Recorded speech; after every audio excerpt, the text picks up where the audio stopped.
right.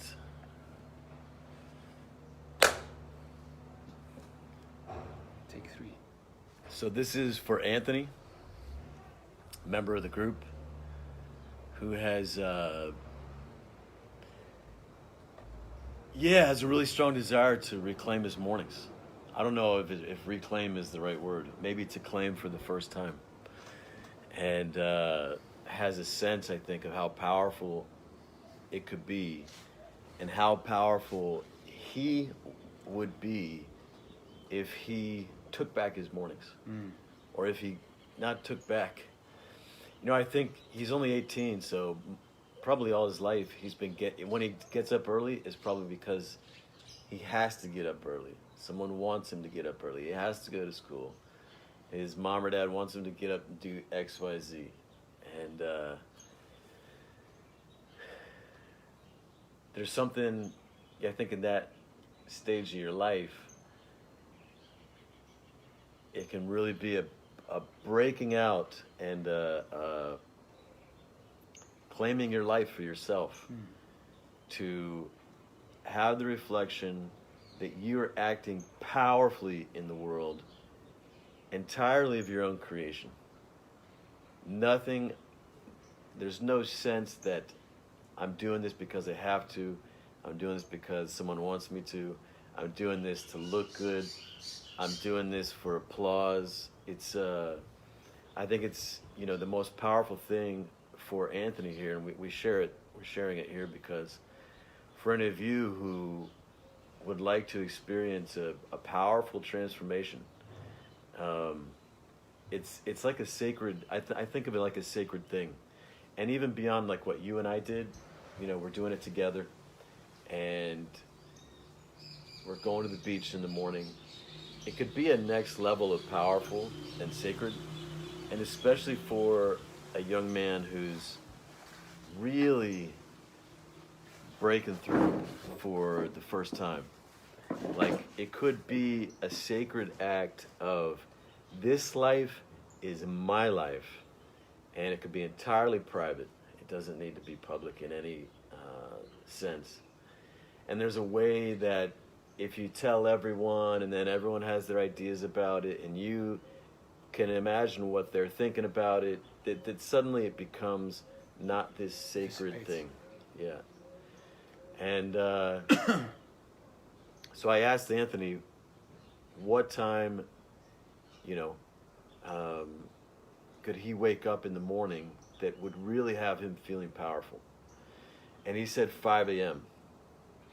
And so, anyone out there who's interested in this, we only have a few minutes here, but I just wanted to give people a sense of it.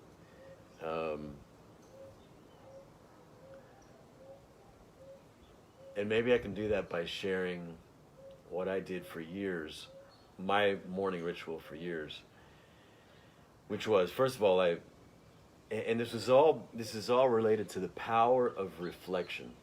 So our mind is always reflecting back to us.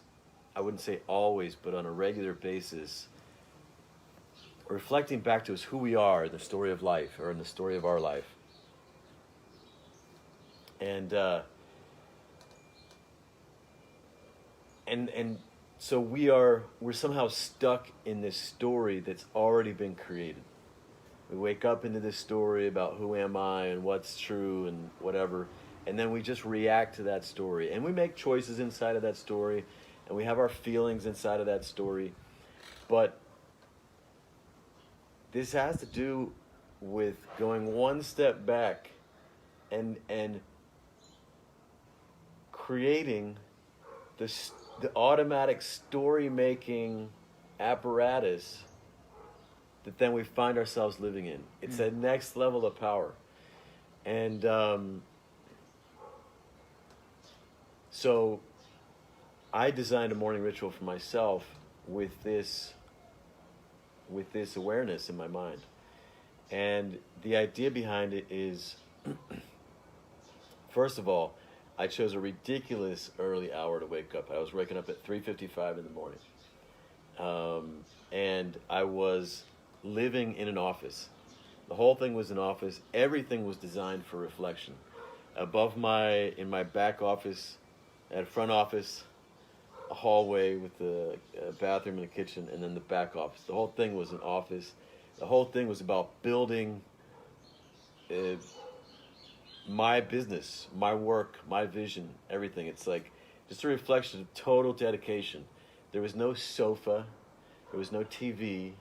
This was not a place for a guy who's just hanging out and just life is passing him by and he's just enjoying himself. Upstairs were kids in university who were partying till maybe 4 a.m. And just, these guys I had a landscaping business during this time. And, I won't share the whole context, but, these guys sometimes would come to work with me, and their level of power, personal power, was like way down here, whereas mine was way up here. There was for me, there was no room for weakness, no room for self-doubt, no room for excuses. There was just no room for anything that could give me a reflection that I was less than totally powerful. 1 second. We have a lot of noise in the maybe, Hans, we can just rescue our people here and come inside.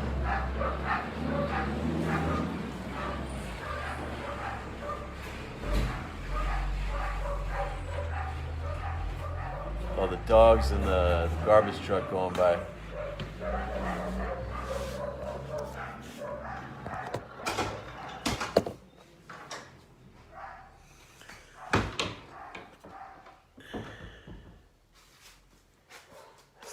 The way I was designing my entire life, it was to give me the reflection of being ultimately powerful, and it was incredibly transformative for me personally. And then I would go on to share it with my brothers. But the way I did everything the way you do everything creates a certain reflection about who you are. Mm-hmm. And so my mornings were like this. First of all, I slept on a sleeping bag. There was no bed in my office either. It was like no place to just lay down and relax. So when I'm going to sleep, which was maybe around 11 or midnight, I would unroll a sleeping bag in my office, put down a pillow. I would go to sleep, and my alarm's going to go off at 3:55 a.m. When it goes off, there is no hitting the snooze, because it's the reflection. To get a sense of what kind of reflection is being generated, ask yourself what kind of person would set their alarm at say what time they want to get up, or they're getting up, and then hit the snooze. That's the reflection. So so it goes off, and the idea, I don't even have to. There's no space to even think, what do I feel like doing? The more that you can be unconscious about your ritual, especially your morning ritual, the more powerful it is. So. And the challenge is I have to be out the door in a full-on sprint before the clock turns 4:10 in the morning. And it's a very tight window. I have to get up at 3:55 to do it. I have a very tight window. And, I have all these things I just do ritualistically, take a piss, half a glass of water, headphones, Rage Against the Machine, and I'm out the door, and then I'm in a full-on sprint. It doesn't matter the weather, it doesn't matter what I feel, it doesn't matter. There's no external or internal circumstance that interferes with the ritual. I'm a machine. And what would happen is, you could say I'm so almost half asleep in the morning, but I'm going through with this ritual nonetheless. I'm very consciously thinking about the next thing and the next thing and the next thing and the next thing and my movements, and I'm not stopping to think about what am I doing today, or what do I feel like doing, or like eliminating self-consciousness. And so Rage Against the Machine, full on running, and when the more that you do this, the less frequently the reflections come. It's like a reflection is like a snapshot of like, it's not a story. It's just imagine you take a snapshot of yourself being less than powerful. It's like that.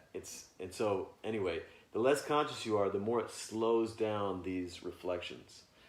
And there might be a moment where like, I'm running down the drag. You probably know the drag in Austin.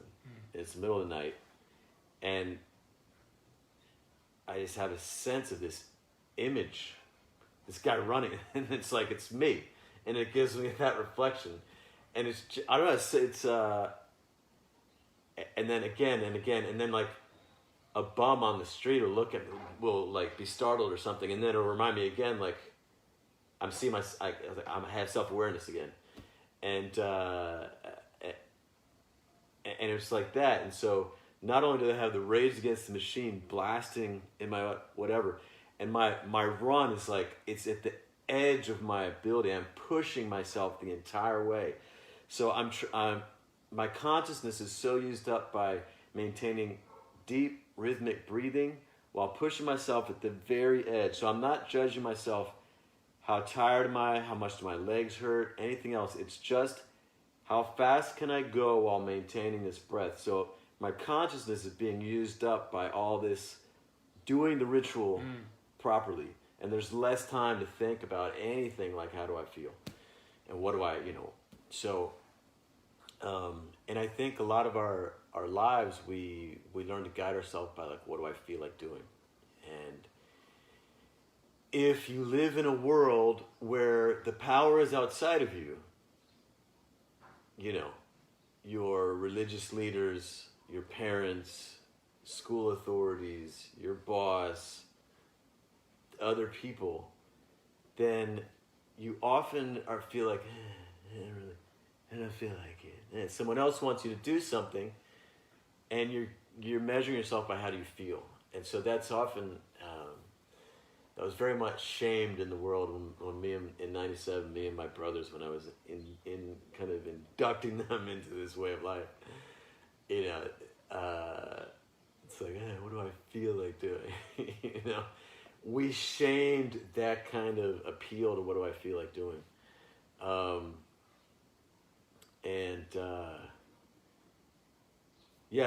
So everything was precise. So there's a turnaround point, and I know that I can go the extra distance if I want, but I never question what road am I taking, what path am I taking. There's very little choices in there. If I want to go for the extra, I can go to the extra destination. And again, I'm running full out. And then when I come back, I always finish with a sprint. And it's like, it's one of, like, this is it's so great. Like, I don't know, the feeling and the reflection of just like, imagine it's 4:08 it's maybe 10 minutes later, 4:20 in the morning, and you're running through West Campus, which is just, if there's anyone awake, it's drunk students stumbling back to their fraternity or whatever. It's maybe a police car, it's a bum, or it's the trash guys picking up the trash. And just fucking out of nowhere, you fucking turn the corner and full on, just like as hard as you can fucking go, and the rage blasting, and shirtless and shaved head, and just it's with everything you fucking got. And the idea is like, you're generating the most powerful reflection that you could have. Like, no weakness.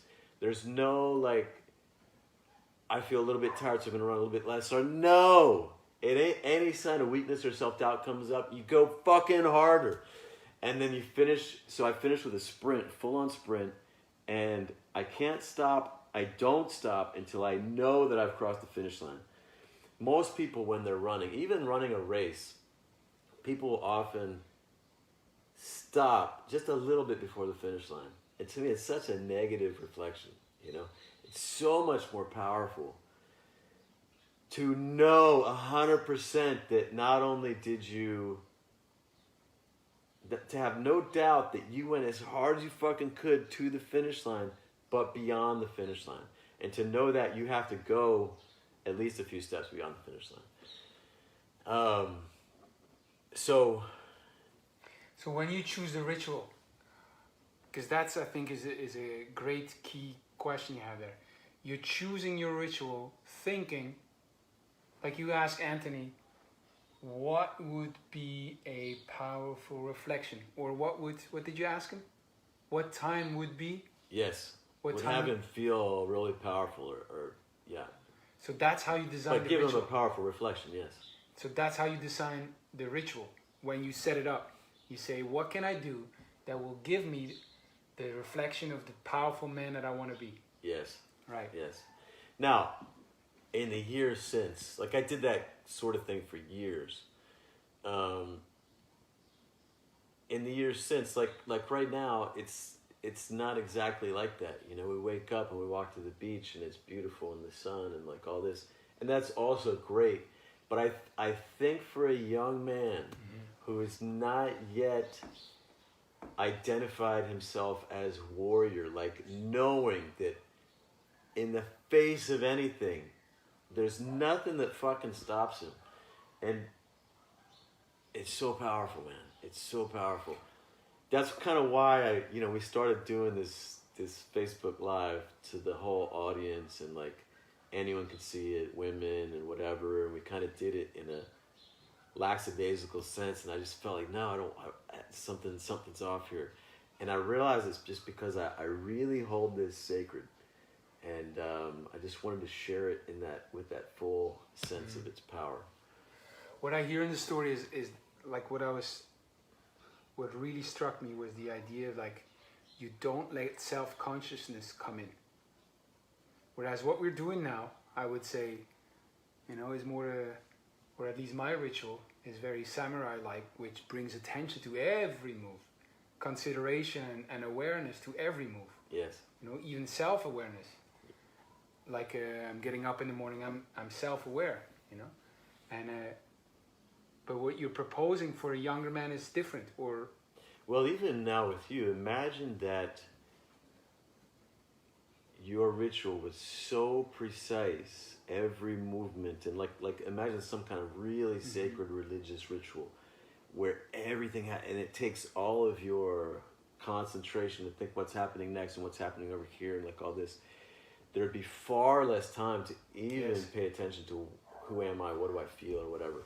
Actually, that's way more that's the unfettered mind, that's the attention. In fact, I said self-awareness, but it's not true. It's not self-awareness.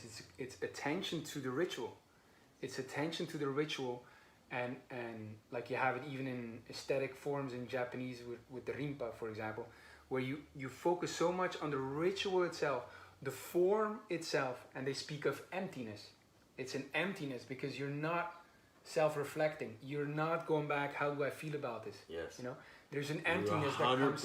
It's almost like you are the ritual. Yes. That's the emptiness they talk about. And it's also, if you've read the book Flow, I think that's the name of it. But he talks about this state of mind where you lose self-consciousness. So think of a mountain climber climbing without ropes or whatever. Your attention, awareness, consciousness is needed 100.0% on the task at hand. You can't stop to take yourself out to look at yourself. See how high you climb. Because the self-consciousness, in a way, it's like taking a step back from the immediate present moment. And there's no time for that. That's interesting. Because you can imagine being in a completely safe space on a mountain, say, and you say, fuck, if I fall here, I die. Right. But it's not really dangerous. like in any other situation, you know, you're not gonna trip. So it's the self-consciousness that brings doubt. And the doubt and the fear, yeah. Yes, it's not like Xan said, you're not afraid to fall. You're afraid you're gonna jump. You become aware of you, and like, what am I gonna do here? But it's in effect not more dangerous. It's not dangerous. It's the self-reflection that brings the whoa. Yes, yes. That's interesting. Yeah, I remember I took my brothers out. You know those bridges that go across Lake Austin, Yes. Town Lake down there. I think they call it Ladybird Lake now, but and we went up on the undergirder to steel beams or whatever underneath the bridge, and there's these steel beams going across, and like you're way above the water, and we're out there going out crawling and going around posts and like, and it's dangerous. It's really dangerous. But what I was instructing my brothers to do was like, you don't make any move until you feel 100% safe. So you try your hand here. Am I safe? Yes. Okay. But there's the point is there's ways of using your mind that allow you to do things without the fear that you would normally have. And it's not just fear, but it's almost as if we put ourselves in a certain story as well. Like the you who you've been being would be afraid to do what you're doing now, right? Because he can't do it. He, in his world, in his story, he can't do it. And so the idea is to not bring up that story, to not create that story. And that story is created through reflection, narration, position, all these things that are in the inner conflict diagram. And so the idea is you're just, your consciousness is 100% taken up by the task at hand. And so How did you like you set up the ritual? Like the next day, if you recall, the first day you did it. I don't recall that. Well, okay. I'm wondering how, like the how-to, because this could sound like, yeah, I know how to do this. I know. How do you get to that first day and you start doing it? Because there's still a decision that has to be made. There's a decision for you to have to be made, like not, where did you get the complete commitment to finishing the ritual? For me, I think part of it was the reflection was so powerful. No, the first time you didn't have any reflection. No, but even think of Anthony. Right. If he's like, imagine what he might think about the person that gets up by 5 a.m., right? And does this and does like what kind of fucking So you got warrior so would do inspired this? by that image that the first day It's attractive. you just went. It's Right. fucking attractive, like Right. And so it gives you the reflection of being this fucking motherfucking powerful. Even before you person. did it. Yes. Okay, that makes sense. Yes. And so that's kind of the idea behind it is create it so that it's Right. so exciting to wake up to, And if you don't, it's your system that needs improvement. It's not you. You're not at fault. Yeah, so the way I approach it and over time to make it last and make it become more powerful and adaptable, if you're not doing it, you don't judge yourself, you upgrade your system. And this is why the morning integration ritual is so powerful. I'm sure in the beginning, I didn't have anything called a morning integration ritual.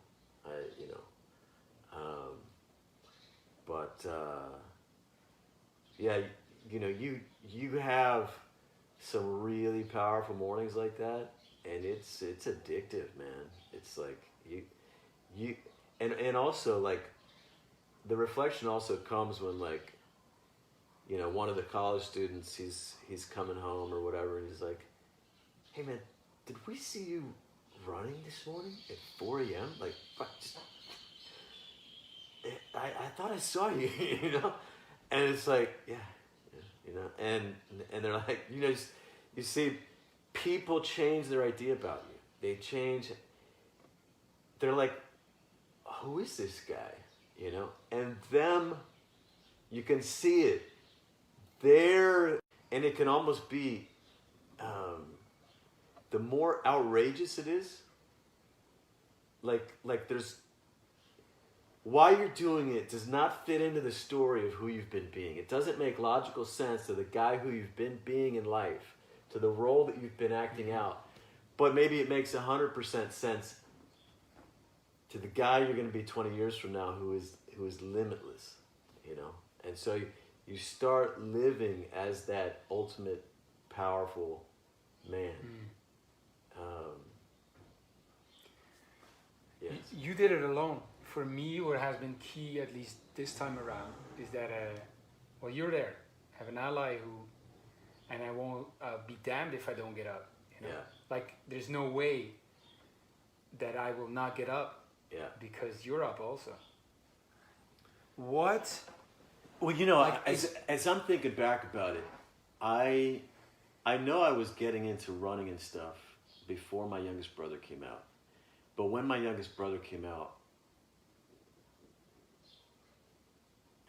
I think also, like, I wasn't, okay, so I didn't start off, like, running at 3:55 in the morning. That was maybe after a couple of years, maybe a year or two of doing something else. But I remember when my little brother came out, we would get up at the time when all the students they're on the drag, they're going to university, you know, and they're all like, and from our perspective, it's like,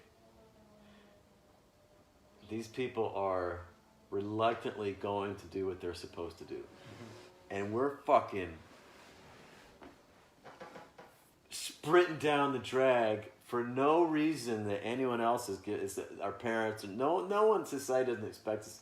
We're 100% creating our life, 100%, and we're fucking fired up about it. And it's just a reflection of, like, people looking at you like, who are these guys, you know? Partly that was really powerful as well. And that probably took it for me to the next level of doing that with him for, you know, and like my brother, he never, you know, he wasn't a runner, he wasn't whatever. All of a sudden he's there with his older brother, you know, he's never heard Rage Against the Machine before, you know, and he's just instantly becoming a badass hanging out with his older brother, you know, so for him as well, as a younger guy, there was, so I want to echo what you're saying. The brotherhood factor, the ally factor is powerful. And so if you can join another brother in that, the thing is, you don't want to do it with someone who's just a friend, who's like, yeah, you know, I don't really feel like doing it today. And, you know, you do not want to be hanging out with guys who guide their life like a fucking vagina. You know, like a pussy, you know? And for us, like, that's we really, there was a clear distinction. We looked down on all the guys that were just kind of half-assing life and I don't feel like it, you know? So, yeah, I'm glad you're asking me these questions because I'm looking back to map on, you know, kind of how it all started and stuff. But my youngest brother was coming from, he actually dropped out of high school to come and live with me, and in high school he was looked down upon as a loser.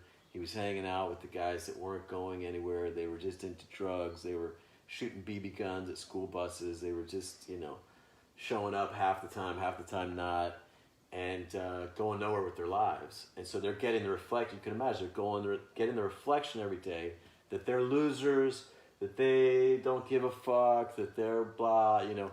And I realized, because understanding the power of reflection, what's going to happen to my youngest brother if he stays in that situation long enough. He's going to believe that shit about himself, and that's going to affect the rest of his fucking life. And so I realized, fuck that, John. You come out here and I'll show you the way to be a powerful man, essentially.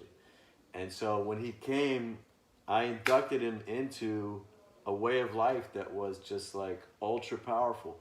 And so for him, he went from one way of life to another that was like a drastic difference, but on the level of like status and pride and personal power, confidence, it went from like boom to boom, you know, and it's a high, it's addictive. When you do that, make that kind of a leap, it's like, oh, it feels good, man. You don't want to fucking give that up. And you don't want to be one of those guys who's living like you used to live, right? Like all those other people. So part of it, I'm thinking about it now, part of it was like, kind of like an extreme pride in being levels above all the other guys who were just kind of going through life half-assed, not totally their own creation. So what would you recommend to Anthony, tying it back in?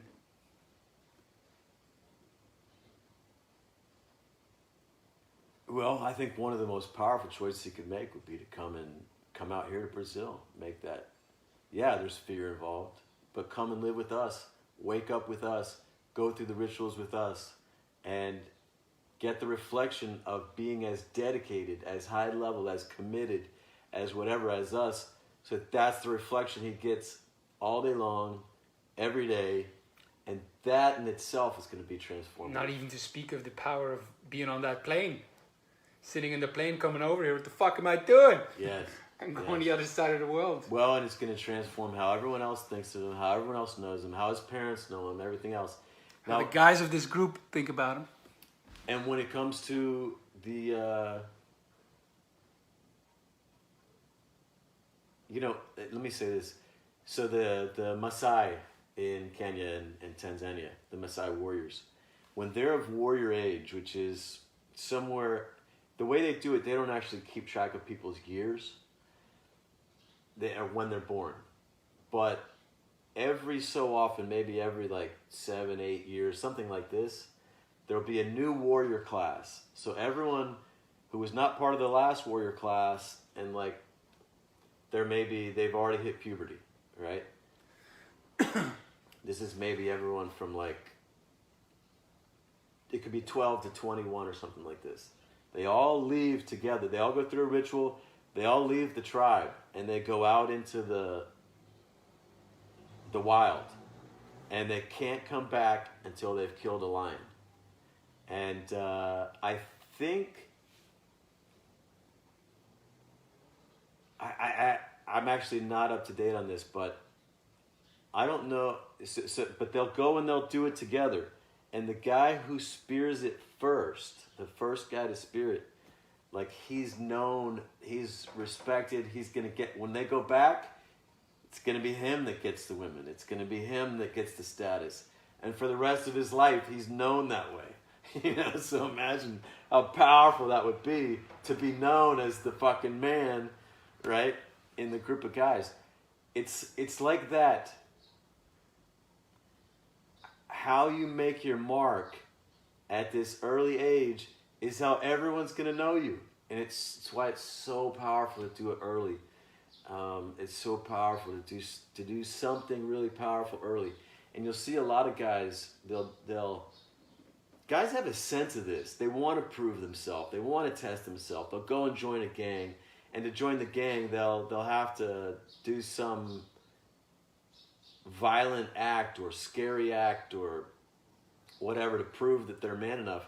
And then once you do it, now you're part of the gang. And there's such a more powerful reflection about who you are, because very few people could do or would do what you did. But now that you're part of the gang, you're with everyone else who has done what you did. So you're at this higher level. And it's a powerful thing. It's a really powerful thing. So, to be in modern life and to have no great challenges like this, and to be able to join no great tribe of warrior brothers like this. Nowadays they include women in everything. They make they take everything down to a level to where the women feel comfortable and where the women are not offended and whatever. And there is no separate warrior class. Even the military, they're bringing women into the military, even into the elite military. They're lowering the standards, the physical standards of what it takes to get into the military. How less attractive is it now for a man to say that I became part of this elite group of SEALs when the standards have been lessened, right? Or even when there's females present, you know? And, you know, if you're a guy listening to this who's been brought up in a feminized world, you might say, oh, that's kind of sexist, you know, Michael Skye. But the dynamic is there for a guy who wants to be a powerful guy. There is something really powerful about joining a group of an elite brotherhood that doesn't involve women, period. You know, you can make whatever you want of it, but the fact that we have so few of those all-male spaces, warrior brother spaces anymore, is a real tragedy. Or that we have men, older men that we really admire, respect, and look up to. It's a tragedy that young men often have no men that they know in their immediate surroundings. With a guy like that, who they also feel gives a fuck about him, you know, that we're impoverished with that. And so, if you're a young guy now, I would say, fight for it. Fight to go and have that, to be amongst, and to be an apprentice with, or to be a mentee with powerful men who you respect and admire, who are going to hold you to a high standard, who also give a fuck about you. Like, both of those things are ultra powerful, as is the force of honor to guide you. So these things, in fact, are, for me, what's underlying Project Ronin is, this is actually probably the first podcast that we've really done that it's along the lines of what I really want to be doing with this podcast, I think, is for these younger guys, to give them a sense of what's the wealth, the natural wealth that they would have if they belonged to some kind of enduring human tribe or population that's not, you know, the world we have now is designed to make us comfortable essentially as slaves to a corporate elite and to an elite class, and to just be comfortable going along with their program, right? We get trained in 9-to-5 school. That makes it easy for us to go into a 9-to-5 job. You know, the whole thing is set up to so it works for the people who profit from it the most. And my invitation is, realize the wealth, the natural wealth, elders, brotherhood, honor, a role of honor for your people, a role as a warrior. Every man should in some way have a chance to be a warrior early on in his life. And, you know, yeah, so to realize what they're missing, and that feeling, something's not right, I'm not fully alive, I mean, isn't it fucked up that there's maybe nothing calling to you, you know, that call to a battle to fight, an adventure to live, a beauty to rescue, and warrior brothers to fight alongside of, that you don't have that in your everyday life, so you have to go play a video game to get that feeling. That the natural world is less exciting to you, less alive to you than a fucking video game. That's a tragedy. I don't blame the guys who get into the video games. Just pay attention. Your desire says, I want to come alive like this. Well, if the life that you're living and the things that you're signed up for, whether that's university or the 9-to-5 job and the blah, blah, blah, blah, blah, when you look around, you see everyone else is living this normal life. So you say, well, I guess there's something wrong with me if I'm not turned on by this normal life. No, it's honor your tazao, honor what makes you come alive. And if it's not in your natural environment, go seek it out and go make that adventure happen. Go find or start a group of warrior brothers. Go find or become the elder that you don't have, the elders that you don't have in your life. Reclaim this. And you might have to, you're probably going to have to do it in the face of all those normal people out there who are entranced in this culture that makes you feel okay about being a lesser man, about compromising your power, compromising your honor, compromising your authority, and just going along to get along. And I feel it's a crisis moment in those early years, in those warrior years, 12 to 21, let's say. I feel it's a real, like, you forge your fucking warrior identity then, or you're going to pay the price later on. Or you got a much bigger fight on your hands later on in life. Yes. I feel it's a real crisis. And while we're having this conversation, I'll say also that I want to say this about authority, because we have a fucked up relationship to authority where authority is something outside of you. This is like the current modern, civilized, Western way of relating to authority, that it's somewhere outside of you, and that it's someone with a position who can make you do something even if you don't feel like doing it. And then we internalize this external authority to guide ourselves. And this was 100% fucked up. It steals our power, it steals our honor, it steals the warrior self that we could be and the creator self that we could be. And how I invite guys listening to this to relate to authority is, and this is much more of a Native American relationship to authority, is the way I'm going to present it, is authority is yours to grant. Meaning, for example, I give you the authority to speak for me because I feel like 100% you know me, you care, you give a fuck about me, you're willing to fight for me, and you're not going to betray me, right? And a chief, we might think of like Indians and chiefs and all this sort of thing. A chief wasn't this guy who was like king or voted in or whatever, has this power over you. Someone's not your chief if you don't feel in your heart that they speak for you. The moment that you don't feel they speak for you, they're not your chief. So authority is something you grant. You are the one with the power.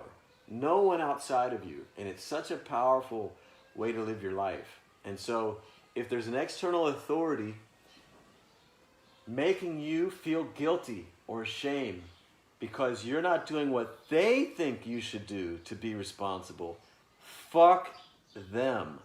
That's a fucked up relationship to authority and to you. And it's a violation of your sacred will, your sacred soul, your sacred authority. And your responsibility to yourself is to put up your boundary, say no to that. My sacred authority will not be violated. And you require of someone, if they're going to call you into battle, into adventure, into responsibility, they need to call to your heart. They need to give you an invitation that's a call to honor, a call to adventure, a vision, something. But if they don't bring that, then don't feel any fucking whatever to get up off the couch or to leave your whatever and go do it. You know, like if my call to Anthony does not call him up to come here, and he feels like I'm judging him or whatever, then he should be like, fuck you, Michael Skye, I'm not coming. And conversely, the other side of that is, I think all people who would be an authority or would be a father or an older brother, a guide for a younger man, their responsibility is to lead in that way, to be the kind of man that inspires the younger man to live like you live, and to give invitations, to give calls to honor, call to their heart, call to adventure in that kind of a way. So, yeah, what I have to say is not very politically correct in that sense. But I feel like, you know, you and I have been doing these podcasts for like, I don't know, 4 or 5 weeks, and I kind of feel like only today have I really started saying like what my real stand is for young men, and yeah, and there's danger out there in the real world beyond the pale. Yeah, you just come here to the sea. The waves this morning were already dangerous. Yeah. Fuck. Yeah, the ocean is dangerous and quite unpredictable. The ocean was wild that day, my friends. So. Anything more? Oh, there's a lot more. Stay tuned. That was great.